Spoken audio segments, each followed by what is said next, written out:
guys are the ones that made this possible. We need to clear that up right away. We just kind of spearheaded, but if y'all didn't participate, this would not be here. So we thank you.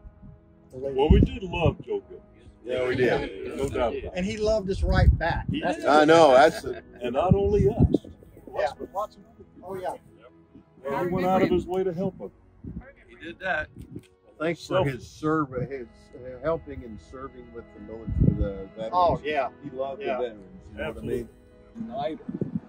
And he was never doing it in any grandstanding way. No, it was always behind the scenes. It was always one-on-one. And gosh, he could have blown his own horn many, many times, but he was nothing but it. He was Joe Gilchrist. He was humble. Yeah, very humble. Selfless. He was Definitely. Joe Gilchrist. Yeah, good. We became really closer than we ever were over all these years. He always kind of kept me under his wing. And he said, I love your class so much. And he wanted to pay for the whole reunion, actually, this year. And I said, how about the band or the disc jockey, you know? He was so generous. Yeah. And he was so wanting to have a party, so we could all have a party before the reunion. And he was such a giver, and he loved our class. And it was very touching, I think. Anyway, that's all. I just, and Joe's favorite line he would say to me all the time is, party on. Yeah. Joe Gilchrist, to the best life you Here. A lot of my buddies were Marines, helicopter pilots, and others, and I just feel like I owe an extra measure of help the Marines and the people that served in Vietnam, because I just feel an extra moral responsibility. I think, as we all know, the country didn't treat everybody right. And I was teaching out on the West Coast. I had my students write Christmas letters and stuff to people in the military and trying to encourage people to think about it. Yeah, that's not what happened when they got off the planes. The Hare Krishna group and all that, West Coast. That was pretty ugly out there. Yes, and I can never apologize enough for that failure of Americans to do the right thing. I know, oddly enough, y'all's biggest fans were bikers. If they were around, we didn't have that much crap when people dealing with them. Joe, what's the history with your family as far as military? Was your dad military? It's an interesting story. My dad I was born in April of '42, so I was the third.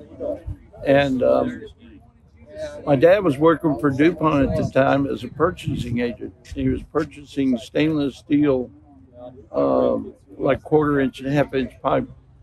And he didn't know what he was working on, but every time he put in a requisition, it was filled, you know.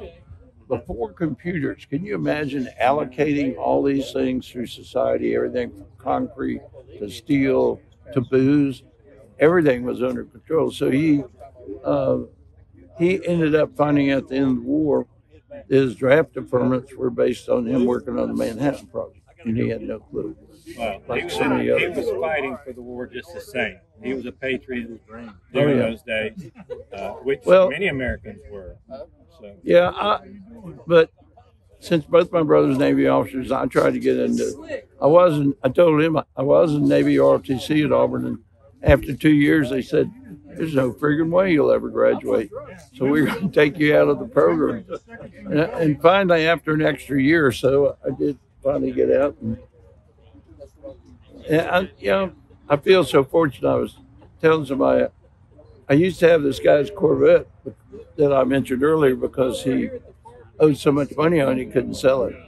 So I was out teaching school on the West Coast, and I drive his car up to El Toro, and they'd salute. I'd drive in, I'd hang around the officers' club, sleep on the couch downstairs, had a payphone that I got a call to tell me what my teaching. I was just a temporary teacher, so I'd get a call at like 5 in the morning, I'd answer it. They told me where to go.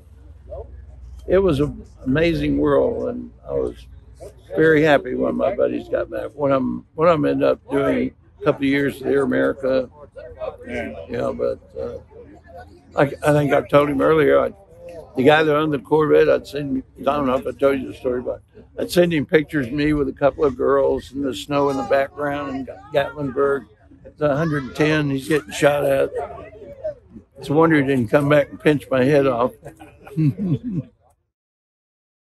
behalf of a grateful nation, United States Navy and Marine Corps team, the people of Pensacola, the people of Santa Rosa, the people of Alabama, and all those that we don't know about, that he has helped, and for the years that he was given to us. On behalf of our thanks, may he rest in peace. For now, we'll have to watch.